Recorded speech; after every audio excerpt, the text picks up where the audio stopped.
Hi, everyone. Judge Andrew Napolitano here for Judging Freedom. Today is Thursday, June 6th, 2024. Our guest this morning is Dr. Gilbert Doctorow, world-renowned authority on all things Russian. Dr. Doctorow, welcome here. You know, the last time we chatted, it's just a little bit of a personal thing. I meant to ask you, you probably know this book, The Icon and the Axe by James Hadley Billington. I was a student of Professor Billington's at Princeton University. I want to tell you how long ago that was. It was a long time ago. But he was a great human being who piqued my interest in Russia. The book is still a classic. I'm sure you're familiar with it. Oh yes, oh yes.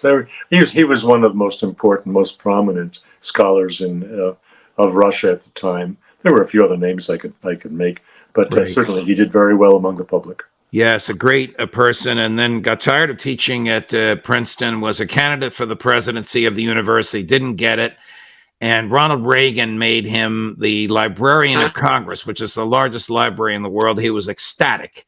His last 10 or 15 years, I invited me for a private tour of the library. If you're a bibliophile, as I am, and I suspect you are, it was quite a treat. Okay, enough about that. The essence of what I want to ask you is, are the Russian threats serious? I will start out by reminding the audience what they have heard me say before. France, Germany, the United Kingdom, Sweden, and the United States have all authorized Ukraine to use offensive weaponry that those five countries have sent to Ukraine to attack targets inside Russia. How dangerous is this for those five countries? What do you expect, forgive the double question, Professor, the Russian response will be? Nobody knows what the Russian response will be, and that is a problem. It's a problem within Russia. President Putin has come under substantial pressure from the chatting classes in Russia for not having pinned down what Russian responses may be, and for allowing himself and Russia as a country to be considered bluff in the West. Various Western countries have crossed a number of red lines that Russia has laid down from time to time without suffering any penalty for that.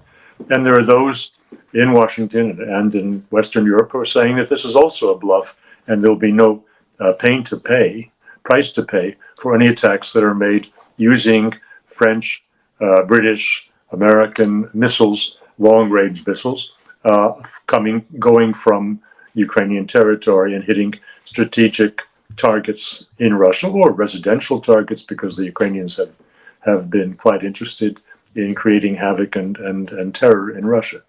Mr. Putin yesterday gave one answer to this question when he had a conference with representatives of leading press, various media organizations from 16 countries. And he was asked just the question you've posed: what will happen next? And he said that Russia could respond in an asymmetrical manner, giving to countries which are in a position to cause substantial damage to American assets, weapons that they could use for that purpose. What comes to mind, of course, is providing weapons to the Houthis, to the militia in Syria and in Iraq, to attack American military bases and personnel in the Middle Eastern region. However, I don't believe that. We can follow Mr. Putin closely. I can read his speeches. I can analyze what he says, and I don't agree with him on everything he says. I think every politician has the right and sometimes the obligation to lie.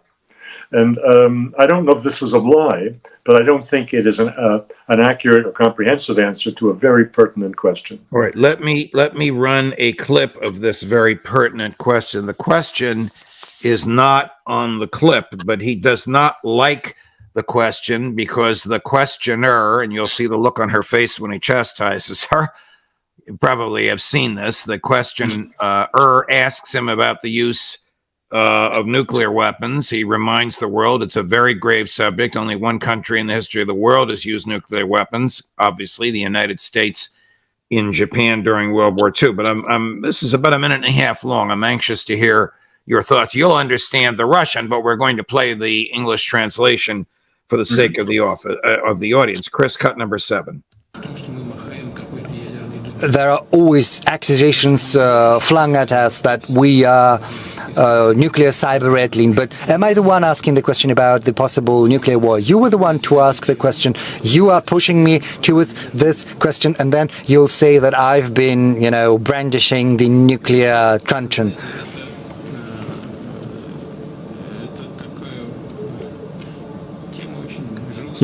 This is a very grave subject. The US is the only country to have used nuclear weapons during the Second World War. Hiroshima, Nagasaki, 20 kilotons. Our tactical nuclear weapons is 75 kilotons, just the tactical nuclear weapons. So let's not push the situation towards the point when even a threat is involved, let alone the use of nuclear weapons. For some reason, the West believes that Russia is never going to resort to that. But we've got the nuclear doctrine in place. Have a look at it. What does it say? It says that someone else's actions threaten our sovereignty or territorial integrity, then we believe we have the right to use all the tools at our disposal.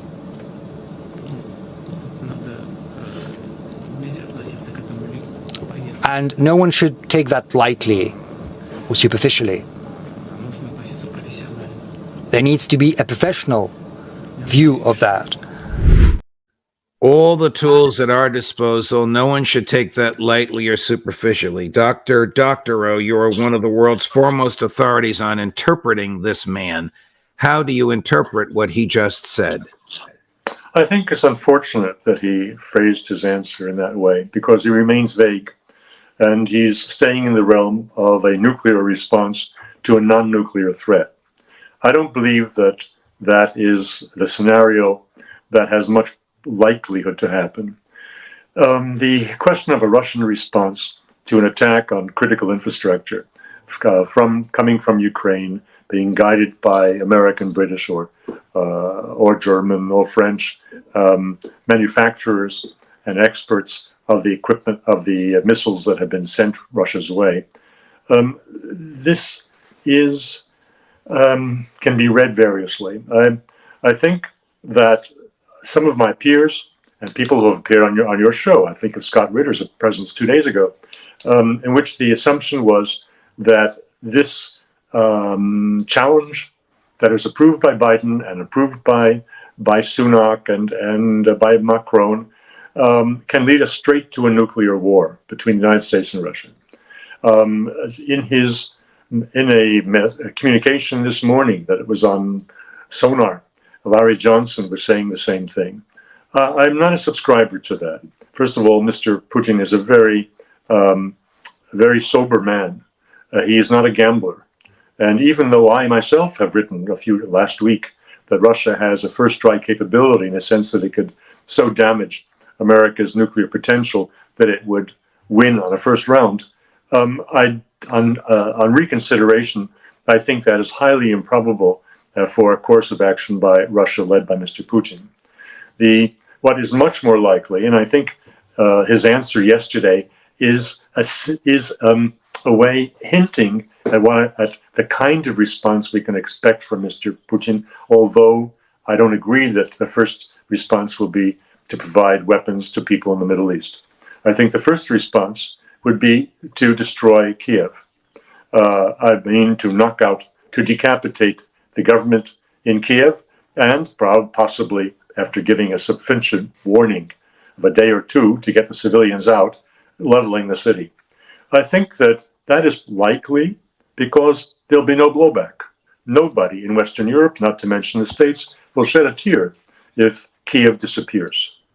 If that doesn't solve the problem, and if there's still attacks coming from Ukrainian territory, supposedly by Ukrainian forces, the next step, and this is not, I'm not pulling this out of the air, it is a point that's been made on Russian talk shows, what they would like to see happen. They will demolish the Polish airport and logistical infrastructure that has been enabling the Ukrainians by serving as a go-between between U.S. deliveries and West European deliveries and further shipments into the Ukraine across the border. Again, looking at the situation, yes, you can say that would trigger Article 5. Well, to my knowledge, Article 5 does not require that the other countries respond. It just provides a framework for their responding. And I think it's hardly possible that anyone in Western Europe will give a damn if Poland is struck by Russian forces.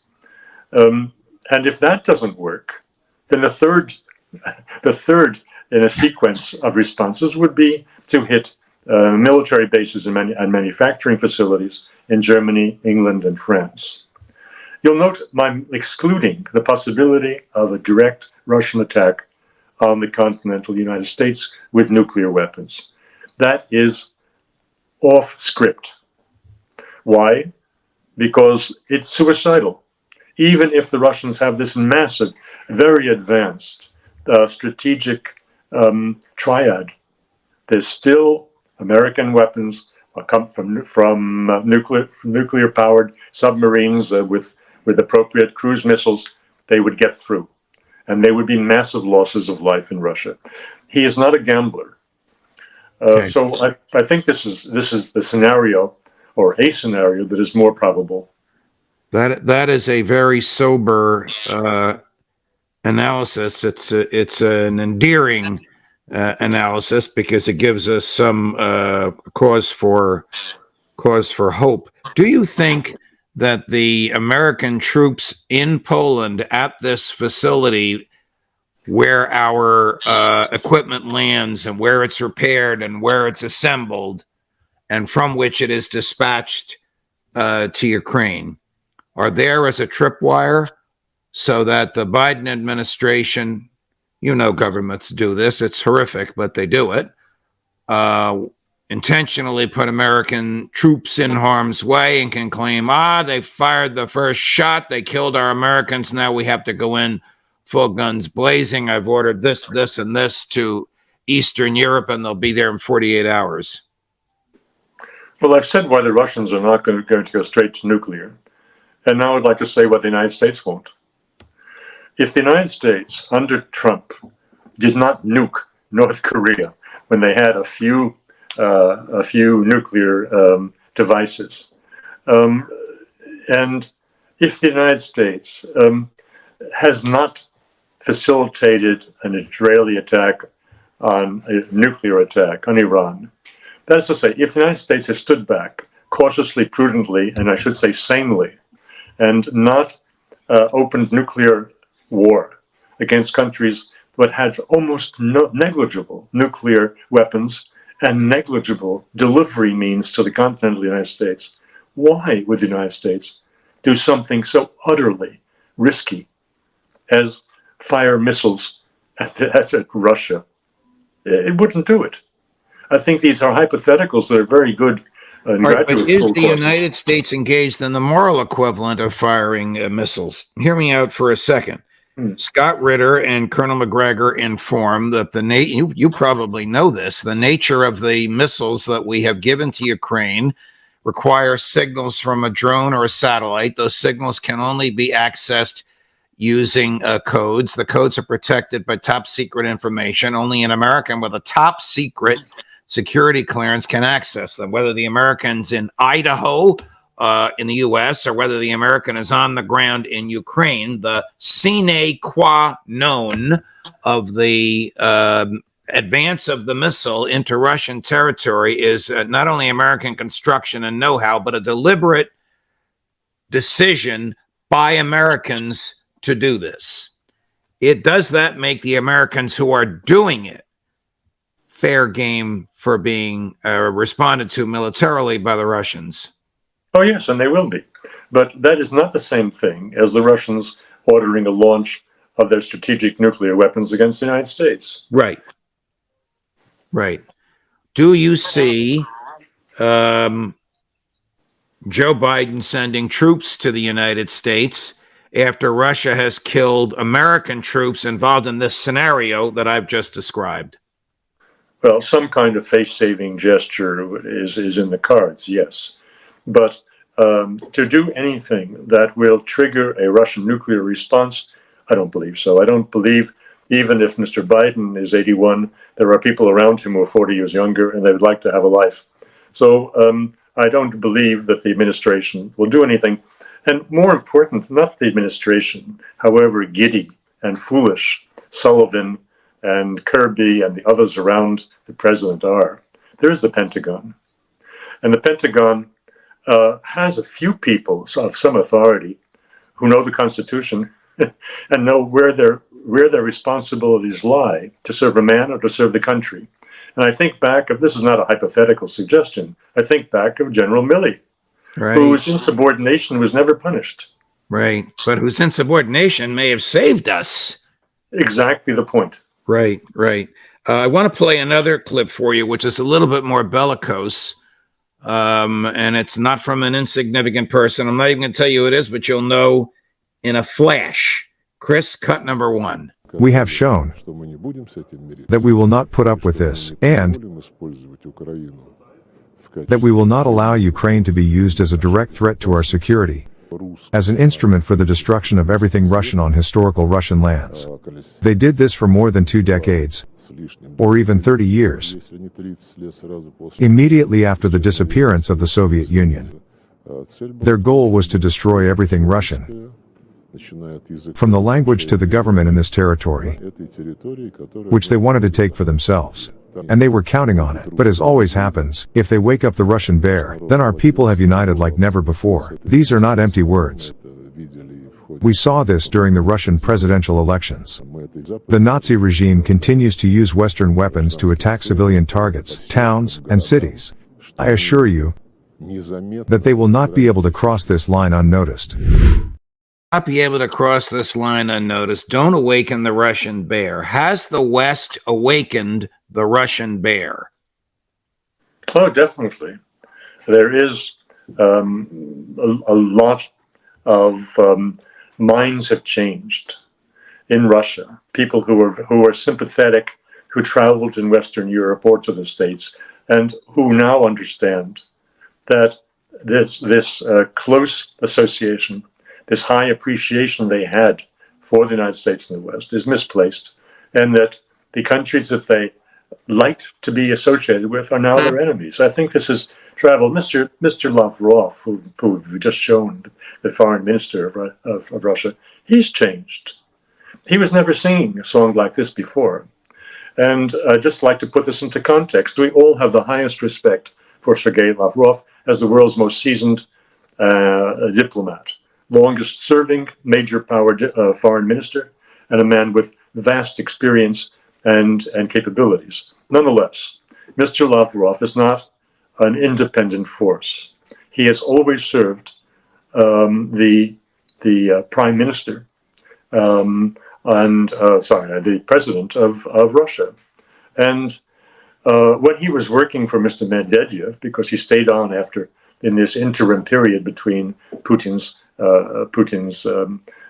service as president, when he was working for Medvedev, he was not the same man that you just heard on the screen.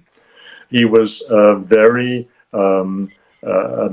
concerned to appeal to the West and to find common language with the West.